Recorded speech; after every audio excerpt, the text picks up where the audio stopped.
জাতির যে কোনো সংকটে হস্তক্ষেপ করার সুযোগ আছে বলে মনে করেন দেশের 22তম রাষ্ট্রপতি মোহাম্মদ শাহাবুদ্দিন চুপ্পু। আগামী নির্বাচনে সব দল অংশগ্রহণ করবে এমনটাই প্রত্যাশা তার। নির্বাচনের সময় কোনো ক্রাইসিস সৃষ্টি হলে ক্রাইসিস ম্যানেজার হিসাবে প্রেসিডেন্টকে এগিয়ে আসতে হয়। প্রেসিডেন্ট তার এক্সক্লুসিভ ক্ষমতা বলে, ইনহেরেন্ট পাওয়ার বলে, প্রেসিডেন্ট এখানে হস্তক্ষেপ করতে পারে। এবার আওয়ামী লীগের উপর নিষেধাজ্ঞা প্রত্যাহারে প্রধান উপদেষ্টাকে চিঠি দিয়েছে হিউম্যান রাইটস ওয়াচ সহ আন্তর্জাতিক 6টি সংগঠন। এখন কি করবেন ডক্টর ইউনূস? এই নির্বাচন ফেব্রুয়ারিতেই হবে নাকি নতুন তফসিল ঘোষণার উপলক্ষ তৈরি হবে, নতুন তফসিল ঘোষণা করা হবে? কারণ আওয়ামী লীগ যুক্ত হলে তো তফসিল বদলাতেই পারে। নির্বাচনে অংশ নেওয়ার সুযোগ যদি পেয়েই যায় আওয়ামী লীগ, সেটা কিভাবে নেবে বিএনপি এবং জামাত? এটি অত্যন্ত গুরুত্বপূর্ণ প্রশ্ন রাজনীতির এই মুহূর্তের যে বাতাবরণ সেখানে। মাঠে না থেকেও সরকারের চিন্তা বাড়াচ্ছে কার্যক্রম নিষিদ্ধ থাকা আওয়ামী লীগ। চিন্তা বেড়েছে জাতীয় নিরাপত্তা উপদেষ্টা খলিলুর রহমানের মার্কিন সফরের পর। সূত্রগুলো বলছে আওয়ামী লীগকে ফেরানোর প্রক্রিয়া নিয়ে কাজ করতে গত মে মাসে বিদেশিরা ট্রুথ অ্যান্ড রিকনসিলিয়েশন কমিশনের সুপারিশ করেছিল। তাই রিট আবেদনে লণ্ঠিত সব আগ্নেয়াস্ত্র গোলাবারুদ উদ্ধার না হওয়া পর্যন্ত এবং নির্বাচনের নিরাপদ পরিবেশ নিশ্চিত না হওয়া পর্যন্ত আসন্ন জাতীয় নির্বাচন স্থগিত রাখার নির্দেশনা চাওয়া হয়েছে। স্থগিত যদি হয় আদালতের রায়ের মাধ্যমে হবে। দর্শক, নতুন একটা নিউজ আপনাকে স্বাগতম। প্রিয় দর্শক, বাংলাদেশের যে বর্তমান রাজনৈতিক প্রেক্ষাপট এবং যে পরিস্থিতির সৃষ্টি হয়েছে তারই আলোকে আপনাদের সামনে কয়েকটা গুরুত্বপূর্ণ খবর নিয়ে হাজির হয়েছি, যার কিছুটা অংশ বিশেষ ইতিমধ্যেই ভিডিও শুরুতেই দেখেছেন। তো দর্শক, ভিডিওর শুরুটা দেখেই কিন্তু বুঝতে পেরেছেন যে আজকের নিউজটা ঠিক কতটা গুরুত্বপূর্ণ এবং ঠিক কোন বিষয়টাকে ইঙ্গিত করছে। তাই বলবো, যারা ভিডিওটি অন করেছেন না টেনে সম্পূর্ণ নিউজটি মনোযোগ সহকারে দেখতে থাকুন, তাহলে আজকের মূল বিষয়টা বুঝতে পারবেন। তো দর্শক, আর দেরি না করে চলুন দেখে আসবো আজকে সেই কাঙ্ক্ষিত ভিডিওগুলো। তবে তার আগে বলবো, যারা প্রতিনিয়ত আপডেট খবর দেখতে চান তাহলে অবশ্যই আমাদের চ্যানেলটি সাবস্ক্রাইব করে পাশে থাকা বেল আইকনটি ক্লিক করে দিন। আর যারা ইতিমধ্যে এই চ্যানেলটি সাবস্ক্রাইব করে রেখেছেন তাদেরকে অসংখ্য ধন্যবাদ। তো চলুন দর্শক, ভিডিওটিতে একটি লাইক দিয়ে আমরা ধারাবাহিকভাবে সবগুলো ভিডিওর আলোচনা দেখে আসি। পর্দার আড়ালে সরকারের মানে যমুনার যে চিন্তা সেটি একেবারে ভিন্ন কিছু নিয়ে, যারা মাঠে নেই তাদেরকে নিয়ে। মাঠে না থেকেও সরকারের চিন্তা বাড়াচ্ছে কার্যক্রম নিষিদ্ধ থাকা আওয়ামী লীগ। চিন্তা বেড়েছে জাতীয় নিরাপত্তা উপদেষ্টা খলিলুর রহমানের মার্কিন সফরের পর। সূত্রগুলো বলছে আওয়ামী লীগকে ফেরানোর প্রক্রিয়া নিয়ে কাজ করতে গত মে মাসে বিদেশিরা ট্রুথ অ্যান্ড রিকনসিলিয়েশন কমিশনের সুপারিশ করেছিল। সেজন্য সরকারের আইন উপদেষ্টা ও সাবেক প্রধান বিচারপতি দক্ষিণ আফ্রিকা সফর করেছিলেন। সে চিন্তায় কেন ভাটা পড়েছে সে বিষয়ে জানতে চেয়েছে আমেরিকা সহ বেশ কয়েকটি দেশ। সাথে যোগ হয়েছে আরো বেশ কয়েকটি দেশ এবং সংস্থার পক্ষ থেকে অন্তর্ভুক্তিমূলক নির্বাচনের চাপ। আবার গোয়েন্দা সংস্থাগুলোর আশঙ্কা হলো নির্বাচনের মাঠ থেকে আওয়ামী লীগকে পুরোপুরি বাইরে রাখায় সহিংসতা আর বিশৃঙ্খলা বেড়ে যেতে পারে বহুগুণে, যেটি সামাল দেয়া অসম্ভব হয়ে পড়তে পারে। সাথে সংখ্যালঘু নির্যাতনের ঘটনা বাড়লে বিদেশিদের প্রশ্নের মুখে পড়তে হতে পারে সরকারকে। গোয়েন্দা সূত্রগুলো বলছে নির্বাচনের বিরুদ্ধে আওয়ামী লীগের নেতাকর্মীরা 18 জানুয়ারির পর ব্যাপকভাবে সক্রিয় হতে পারে। এমন পরিস্থিতিতে দেশে ও বিদেশে নানা তরফ থেকে আওয়ামী লীগকে নিয়ে আসা নানামুখী চাপ নিয়ে এখন সরকারকে ভাবতে হচ্ছে। অন্যদিকে সরকারের 3 মিত্রই চিন্তিত কিভাবে আওয়ামী লীগের ভোটগুলো নিজেদের বাক্সে আনা যায়। বলা যায় মাঠে না থেকে মাঠের অনেকখানি দখলে রেখেছে আওয়ামী লীগ। গাজী আতাউর রহমান বলেন 20 জানুয়ারি হলো মনোনয়নপত্র প্রত্যাহারের শেষ দিন। নির্বাচন হলো ফেব্রুয়ারির 12 তারিখ। ফেব্রুয়ারির 12 তারিখের আগ পর্যন্ত যে কোনো কিছু ঘটতে পারে। দর্শক, গত বছরের মে মাসে বিদেশি বেশ কয়েকটি দেশ ও সংস্থার পক্ষ থেকে সরকারকে ট্রুথ অ্যান্ড রিকনসিলিয়েশন কমিশন গঠনের প্রস্তাব দেওয়া হয়েছিল। 10 মে আইন উপদেষ্টা আসিফ নজরুল জানিয়েছিলেন এই কমিশন গঠন করবে সরকার। পৃথিবীর বিভিন্ন দেশে এ ধরনের কমিশন গঠন করার জন্য দক্ষিণ আফ্রিকার কথা স্মরণ করা হয়। কারণ 1995 সালে সর্বজন শ্রদ্ধেয় আর্চ বিশপ ডেসমন্ড তুতুর নেতৃত্বে সেখানে যে ট্রুথ অ্যান্ড রিকনসিলিয়েশন কমিশন গঠন করা হয় তার অনুসৃত প্রক্রিয়া, পদ্ধতি, বিধিবিধান সবই আদর্শ ও অনুসরণযোগ্য বলে সারা পৃথিবীতে মান্যতা পেয়েছে। এরপর কিভাবে এই কমিশন গঠন করা যায় সে অভিজ্ঞতা নিতে দক্ষিণ আফ্রিকায় যান আইন উপদেষ্টা ডক্টর আসিফ নজরুল ও সাবেক প্রধান বিচারপতি সৈয়দ রেফাত আহমেদ। কিন্তু সফর থেকে ফিরে তাদের সে পথে আর আগাতে দেখা যায়নি। অবশ্য তার আগেই বিদেশিদের চাপ সামলানোর জন্য অধ্যাপক ইউনূস কয়েকটি বিদেশি মিডিয়াকে সাক্ষাৎকার দিয়ে বলেন আওয়ামী লীগ নির্বাচন করবে কিনা সেটি তাদের সিদ্ধান্ত নিতে হবে। এরপর সাবেক প্রধানমন্ত্রী শেখ হাসিনা বলেছিলেন তার দল নির্বাচনে অংশ নিতে চায়। 13 জানুয়ারি সন্ধ্যা অধ্যাপক ইউনূসের সাথে দেখা করেন ডোনাল্ড ট্রাম্প প্রশাসনের দায়িত্ব পালন করে যুক্তরাষ্ট্রের 2 সাবেক জ্যেষ্ঠ কূটনৈতিক অ্যালবার্ট গম্বিস ও মর্স্টান। তারা আওয়ামী লীগের উপর নিষেধাজ্ঞা তুলে নেওয়া এবং ট্রুথ অ্যান্ড রিকনসিলিয়েশন কমিশনের বিষয়ে জিজ্ঞাসা করেন। অধ্যাপক ইউনূস অবশ্য বলেছেন এই কমিশন করা যেতে পারে, তবে এখন নয়। এটি না করার দায়ভার তিনি চাপিয়েছেন আওয়ামী লীগের উপর, কারণ আওয়ামী লীগ এখনো ক্ষমা চায়নি। সূত্রগুলো বলছে খলিলুর রহমানের সাথে বৈঠকে মার্কিন কর্মকর্তারা অন্তর্বর্তী সরকারের কার্যক্রমে ব্যাপক অসন্তুষ্টির কথা জানিয়েছেন। বিশেষ করে সরকার সমর্থকদের মব সন্ত্রাসের কারণে আইন শৃঙ্খলা পরিস্থিতির অবনতির জন্য সরকারকে পরোক্ষভাবে দায়ী করা হয়। সাথে সংখ্যালঘু নির্যাতনের বিষয়টিও আলোচনায় উঠে আসে। এমন পরিস্থিতিতে বাংলাদেশের নির্বাচনের গ্রহণযোগ্যতা বিরাট প্রশ্নের মুখে পড়তে পারে বলে জানান মার্কিন কর্মকর্তারা। খলিলুর রহমানের ওই সফরের পর থেকে অধ্যাপক ইউনূস ও তার পরিষদের চিন্তা অনেকখানি বেড়েছে। বিশেষ করে বাংলাদেশের অভ্যন্তরীণ রাজনীতিতে বিদেশি কূটনীতিকদের যে টুইস্টেড গ্রুপ, সেটির কর্তৃত্ব অনেকখানি ব্রিটিশ ও মার্কিনীদের হাতে। আবার ভারতের পক্ষ থেকেও অনেক দিন ধরে অন্তর্ভুক্তিমূলক নির্বাচনের কথা বলা হচ্ছে। ফলে শেষ পর্যন্ত ঐতিহাসিক নির্বাচন নিয়ে বিদেশিদের সমর্থন যদি পাওয়া না যায়, সেটি নোবেল বিজয়ী ইউনূসের জন্য একটা বড় ধাক্কা। এমন চিন্তার সাথে যোগ হয়েছে গোয়েন্দাদের আশঙ্কা। গোয়েন্দা রিপোর্টগুলো বলছে কার্যক্রম নিষিদ্ধ থাকা আওয়ামী লীগ 18 জানুয়ারির পর থেকে মাঠে নামতে পারে। বিশেষ করে আগের মতো জটিকা মিছিল শুরু করলে জনগণের ভোট নিয়ে শঙ্কা আরো বাড়তে পারে। অন্যদিকে সরকারের মিত্রদের চিন্তা আওয়ামী লীগের ভোট ব্যাংক নিয়ে। বিবিসি বাংলার খবরে বলা হয়েছে, বাংলাদেশের 2026 সালের জাতীয় নির্বাচনে আওয়ামী লীগের ভোট ব্যাংক একটা বড় ভূমিকা রাখতে পারে বলে মনে করেন মাঠ পর্যায়ের সম্ভাব্য প্রার্থীদের অনেকেই। দল হিসেবে আওয়ামী লীগ নির্বাচনের বাইরে থাকার সম্ভাবনায় নৌকার সমর্থক ভোটারদের আকৃষ্ট করতে বিভিন্ন দলের মাঠ পর্যায়ের জোর তৎপরতা দৃশ্যমান হচ্ছে। জন্য স্থানীয় পর্যায়ে নৌকার সমর্থকদের নিরাপত্তার আশ্বাস, মামলা, হামলা ও হয়রানি থেকে রক্ষার ও নানা রকম প্রতিশ্রুতি দেওয়া হচ্ছে। রাজনৈতিক কার্যক্রম নিষিদ্ধ করায় আওয়ামী লীগের পক্ষে নির্বাচনে অংশ নেওয়া অনিশ্চিত হয়ে পড়েছে। ফলে দলটির ভোটারদের সমর্থন আদায়ে নানা কৌশল ও তৎপরতা দেখা যাচ্ছে প্রধান রাজনৈতিক দলগুলোর মাঠ পর্যায়ের প্রার্থীদের। এর মধ্যে আওয়ামী লীগকে নিয়ে জামাত ও বিএনপি নেতাদের বক্তব্য সামাজিক যোগাযোগ মাধ্যমে আলোচনায় এসেছে। দর্শক, যমুনা ও তার মিত্রদের এমন নানামুখী চিন্তা ও চিন্তার পরিধি সামনের দিনগুলোতে আরো বাড়বে এমন আভাসই দিচ্ছে একাধিক সূত্র। এখন দেখা যাক ম্যাজিক ম্যান ইউনূস কিভাবে এসব চাপ সামাল দেন। আজকে আদালতে রিট হয়েছে, আপনারা যদি চান আপনারাও এটা পড়ে নিতে পারেন। আমি শিরোনামটা বলি, লুণ্ঠিত অস্ত্র উদ্ধার না হওয়া পর্যন্ত জাতীয় নির্বাচন স্থগিত চেয়ে রিট। এইভাবে যদি আপনারা সার্চ দেন তাহলে আপনারা দেখবেন যে অনেক পত্রিকাতে শিরোনাম হয়েছে, আর আগামীকাল পত্রিকাতে পেয়ে যাবেন ইনশাল্লাহ। দেখেন, আমি প্রথমে আপনাদেরকে রিটটা পড়ে শোনাই, তারপরে আমি বলবো এই রিটের মধ্যে একটা লাইন আমি অবশ্যই সেটা বলবো, সেই লাইনে আমাদের বুঝতে সহযোগিতা করবে যে আদৌ ম্যাট্রিকুলাস প্ল্যানটা কোথায় হয়েছিল, কিভাবে করা হয়েছিল, যেটার প্রতিফলন বাস্তবায়ন আমরা দেখতেছি। দেখেন, রিট আবেদনে উল্লেখ করা হয়েছে, বিভিন্ন গণমাধ্যমের তথ্য অনুযায়ী 2024 সালের গণঅভ্যুত্থানের সময় দেশের বিভিন্ন থানা ও আইন শৃঙ্খলা রক্ষাকারী বাহিনীর কার্যালয় থেকে 5,750টি আগ্নেয়াস্ত্র এবং 6,51,609 রাউন্ড গোলাবারুদ লুট হয়ে যায়।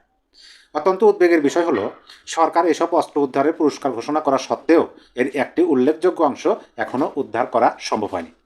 তারপরে দেখেন, রিট আবেদনে আরও বলা হয়, এই বিপুল পরিমাণ অবৈধ অস্ত্র সন্ত্রাসীদের হাতে থাকায় আসন্ন সংসদ নির্বাচনে ভোটার ও প্রার্থীদের জীবন চরম হুমকির মধ্যে পড়েছে।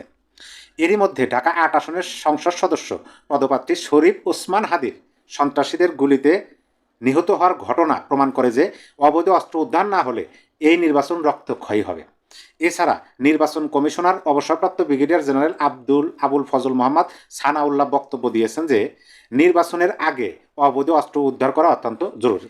আমি কিন্তু রিটের মধ্য থেকে সব করে আপনাদেরকে শোনাতেছি। আইনজীবী মামুনুল হাসান রিট আবেদনে আরও উল্লেখ করেন, মানে এই যে রিটটা করছেন নির্বাচন স্থগিত, এটা হচ্ছে আইনজীবী মামুনুল হাসান এর নাম এই ব্যক্তি এই রিটটা করছে। সরকার কিছু সংসদ সদস্য প্রার্থীদের জন্য গানম্যানের ব্যবস্থা করলেও দেশের আপামর ভোটারদের নিরাপত্তার জন্য কোনো কার্যকর ব্যবস্থা গ্রহণ করেনি। এই লাইনটাই আমাদের বলে দেয় যে ম্যাট্রিকুলাস প্ল্যানটা কোথায় হয়েছে, আমরা সেটা বোঝার চেষ্টা করবো। দেখেন, এই লাইনটা আমি আবার পড়ি, সরকার কিছু সংসদ সদস্য পদপ্রার্থীর জন্য গানম্যানের ব্যবস্থা করলেও, এই যে গানম্যান যে দেওয়া হয়েছে, মানে অল্প কিছু মানুষের দেওয়া হয়েছে, সেইখানেই এই সূক্ষ্ম প্ল্যান, সূক্ষ্ম পরিকল্পনা আমার মনে হয়। আমি সে বিষয়ে আলোচনা করব। এই অবস্থায় লুণ্ঠিত অস্ত্র উদ্ধার না করে নির্বাচনের আয়োজন করা হলে তা বাংলাদেশ সংবিধানের 32 অনুচ্ছেদ অনুযায়ী ভোটার ও প্রার্থীদের মৌলিক অধিকার অর্থাৎ জীবনের অধিকার এর চরম লঙ্ঘন হয়।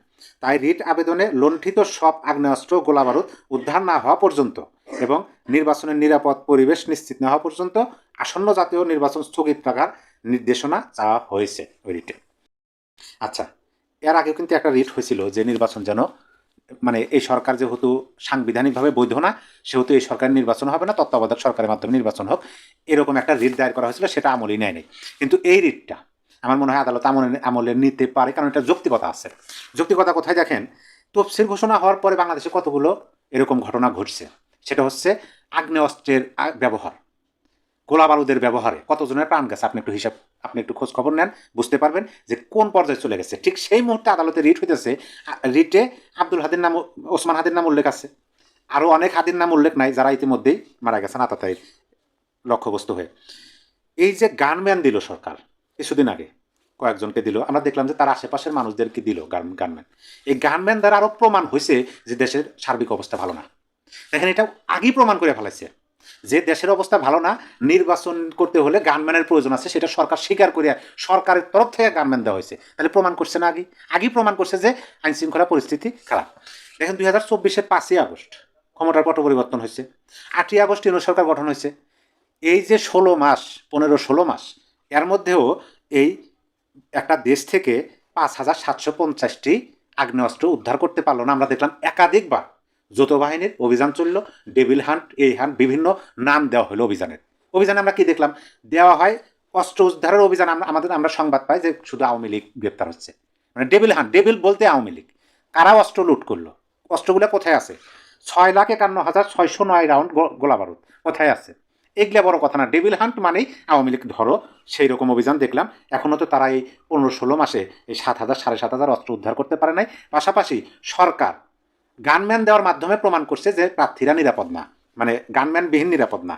এই মুহূর্তে হলো রিট, এই রিট যদি আমলে নেয়, এবং আমার মনে হয় যে এটা যথার্থতা আছে, আদালত থেকে এই রায়ও আসতে পারে যে একটা নির্দিষ্ট সময় ধরে দিল যে এতদিনের মধ্যে সকল হারানো অস্ত্র উদ্ধার করতে হবে এবং এত তারিখের মধ্যে নির্বাচন, অথবা যেভাবেই হোক, যদি স্থগিতের এডিটের পক্ষে যদি রায় আসে তাহলে কিন্তু আশ্চর্য হওয়ার কিছু নেই। এখানে আদালত থেকে যখন কোনো রায় আসবে কেউ তো আরও অমান্য করতে পারবে না। যে রাজনৈতিক দলগুলো নির্বাচন চাচ্ছে সেই রাজনৈতিক দলগুলো তো মাঠে নেমে আন্দোলন করতে পারবে না, কারণ সরকার তো আর নির্বাচন স্থগিত করে না, নির্বাচন কমিশন তো স্থগিত করে। স্থগিত যদি হয় আদালতের রায়ের মাধ্যমে হবে। দেখেন, মেটিকুলাস প্ল্যান, সূক্ষ্ম পরিকল্পনা। যাই হোক, একই বিষয় বিভিন্ন ব্যক্তি বিভিন্নভাবে যুক্তি উপস্থাপন করতে পারে, সেটা বড় কথা না। আপনি একটু ভেবে দেখতে পারেন যে এইখানে মেটিকুলাস প্ল্যানটা কীভাবে হলো। আমরা বারবার বলতেছি নির্বাচনের সন্দেহ আছে, যদি আছে, কিন্তু আছে। এই যদি কিন্তু যত সময় যাচ্ছে ধীরে ধীরে সামনে আসতেছে, অনেক অনেক খেলা হয়তো বা হইতেছে, মানে অনেক কিছু বোঝা যায় কিন্তু সব কিছু বলা যায় না। যাই হোক, যে আওয়ামী লীগকে নির্বাচন থেকে বাইরে রাখার কথা বলা হচ্ছিল, সেই আওয়ামী লীগ কি এবার সরি বললেই নির্বাচনে অংশ নিতে পারছে বা ভোটে ঢুকে যেতে পারছে? এই যে ইউটার্ন, এটা কি হঠাৎ করেই ইউনূস সরকারের নিজস্ব সিদ্ধান্ত, প্রফেসর ইউনূসের নিজের সিদ্ধান্ত, নাকি ওয়াশিংটন থেকে আসা এক নীরব কিন্তু শক্ত বার্তার ফল? আজ আমরা সেই বিষয়টি খোলাসা করে আলোচনা করতে চেষ্টা করব। মোহাম্মদ ইউনূসের এই এক লাইনের বক্তব্য এখন বাংলাদেশের রাজনীতিতে তোলপাড় তুলেছে। তিনি বলেছেন, আওয়ামী লীগ যদি তাদের দুঃশাসন ও দমনমূলক শাসনের জন্য ক্ষমা চায় তাহলে রাজনৈতিক সমঝোতার সুযোগ তৈরি হতে পারে। কিন্তু প্রশ্ন হলো, এই বক্তব্য কি সত্যি কোনো নৈতিক আহ্বান নাকি কূটনৈতিক চাপে নেওয়া রাজনৈতিক ইউটার্ন? যে কারণে আমি এভাবে কথাটা শুরু করেছি, কারণ এই কথাগুলোর যে টাইমিং, এটা অত্যন্ত গুরুত্বপূর্ণ। মাত্র 2 দিন আগে জাতীয় নিরাপত্তা উপদেষ্টা খলিলুর রহমান 5 দিন তিনি বাইরে ছিলেন, যুক্তরাষ্ট্র এবং সংযুক্ত আরব আমিরাত মিলিয়ে এই 2 দেশ সফর শেষে তিনি দেশে ফিরেছেন 2 দিন আগে। ওয়াশিংটনে তিনি বৈঠক করেছেন স্টেট ডিপার্টমেন্টের শীর্ষ 2 কর্মকর্তার সঙ্গে। এর একজন হলেন দক্ষিণ ও মধ্য এশিয়া বিষয়ক সহকারী পররাষ্ট্রমন্ত্রী পল কাপুর এবং রাজনৈতিক বিষয়ক আন্ডার সেক্রেটারি এলিসন হুকার। এদের সঙ্গে তিনি কথা বলেছেন। এটি নিয়ে কালো আমরা একটি কন্টেন্ট করেছিলাম, সেটি অন্য বিষয়। ঢাকার কূটনৈতিক এবং রাজনৈতিক বিশ্লেষকদের মতে আলোচনার মূল বিষয় ছিল আসন্ন নির্বাচন, মানে হুকারের সঙ্গে এবং পল কাপুরের সঙ্গে খলিলুর রহমানের আলোচনার মূল বিষয় ছিল 12 ফেব্রুয়ারির নির্বাচন। কি ছিল এই নির্বাচন, কতটা গ্রহণযোগ্য হবে এবং আদৌ তা অন্তর্ভুক্তিমূলক হচ্ছে কিনা, ইনক্লুসিভ হচ্ছে কিনা। এখানেই আসে যুক্তরাষ্ট্রের ভূমিকার কথাটি। ওয়াশিংটন প্রকাশ্যে কখনো বলেনি কিন্তু যে আওয়ামী লীগকে নির্বাচনে রাখতেই হবে, আনতেই হবে, এটা কিন্তু বলেনি। কিন্তু ইতিহাস বলছে যুক্তরাষ্ট্র সাধারণত মুখে নয়, নীরব কূটনীতির মাধ্যমেই চাপ তৈরি করে। আর সেই নীরব চাপের মধ্যেই হঠাৎ করে মোহাম্মদ ইউনূস বলছেন, ক্ষমা চাইলে আওয়ামী লীগের জন্য দরজা খোলা হতে পারে, রাজনীতির দরজা, নির্বাচনের দরজা। এখানে আরো একটি ক্লু আপনাদের সঙ্গে শেয়ার করতে পারি, আপনারা হয়তো অনেকে দেখেছেন। ট্রাম্প প্রশাসনে দায়িত্ব পালন করা সাবেক 2 জ্যেষ্ঠ মার্কিন কূটনীতিক অ্যালবার্ট গম্বিস এবং মোর্স স্ট্যান, এই 2 জন প্রধান উপদেষ্টা ইউনূসের সঙ্গে গতকাল রাতে, মঙ্গলবার রাতে যমুনায় সাক্ষাৎ করেছেন। ওই সাক্ষাৎকালে, ওই বৈঠকে ইউনূস বলেছেন, সাবেক শাসকরা মানে আওয়ামী লীগ এখনো তাদের অপরাধ অস্বীকার করে যাচ্ছে। এই কথাটি তিনি এর আগেও বলেছেন, কিন্তু গতকাল আবার বলেছেন। এবং এরপরে যেটি বলেছেন সেটি অত্যন্ত গুরুত্বপূর্ণ। কি ফলে এই যে অপরাধ অস্বীকার করার কারণে ট্রুথ অ্যান্ড রেকনসিলিয়েশন কমিশন গঠনের প্রক্রিয়া শুরু করতে পারেননি বা এটি শুরু করবার পরিবেশ তৈরি হয়নি। এটি নিয়ে একবার কথা হয়েছিল, কিন্তু তখন আইন উপদেষ্টা বলেছিলেন যে আমরা এটি গঠনের বিষয়ে ভাবছি, পরে আর এটি নিয়ে আলোচনা অগ্রসর হয়নি। তাহলে এর মানে কি? এর মানে হচ্ছে ওই বৈঠকে গম্বিস এবং টোনের সাথে ওই বৈঠকে আওয়ামী লীগকে নিয়ে নিশ্চয়ই কথা হয়েছে এবং ওই দুই কূটনীতিক হয়তো মার্কিন কোনো স্পষ্ট বার্তা মোহাম্মদ ইউনূসকে বলেছেন বা তার কাছে হস্তান্তর করেছেন, তাকে জানিয়েছেন।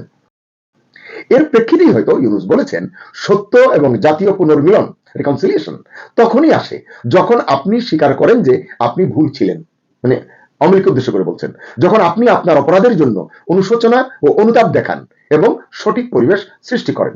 এ কথা সত্য, এটি আওয়ামী লীগের জন্য তিনি এর আগেও বলেছেন। কিন্তু তিনি বলছেন এখন পর্যন্ত তাদের অর্থাৎ আওয়ামী লীগ সরকারের কোনো অনুতাপ নেই, বরং তারা দাবি করছে জুলাই আন্দোলনের সময় নিহত যুবকদের হত্যা করেছে সন্ত্রাসীরা। তাদের অপরাধের পাহাড় সমান প্রমাণ আছে, মানে আওয়ামী লীগের অপরাধের পাহাড় সমান প্রমাণ আছে, সেগুলো সব জঘন্য অপরাধ, তবু তারা সম্পূর্ণ অস্বীকার করে আসছে, এটি ইউনূস বলছেন।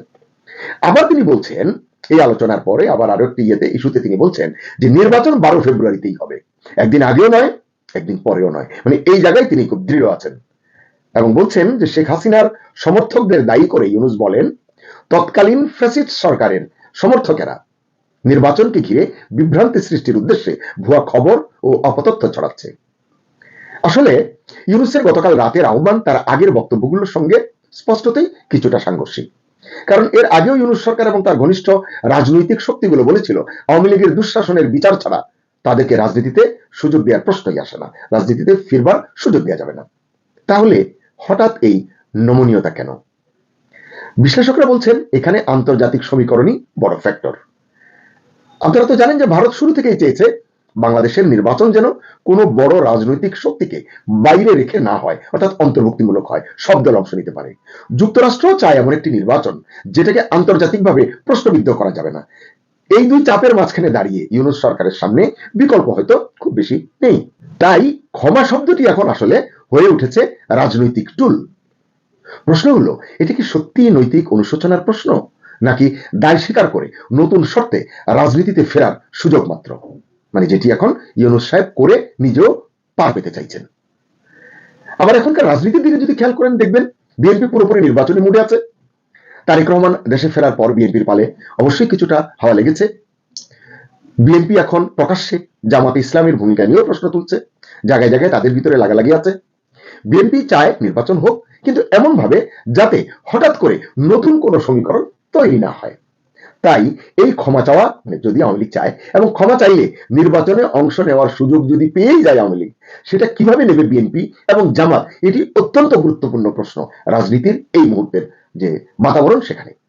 কারণ আওয়ামী লীগের সম্ভাব্য প্রত্যাবর্তন মানে যদি হয়, পুরো মাঠটাই তখন নতুন করে বদলে যাবে, নির্বাচনের মাঠ, রাজনীতির মাঠ পুরো বদলে যাবে।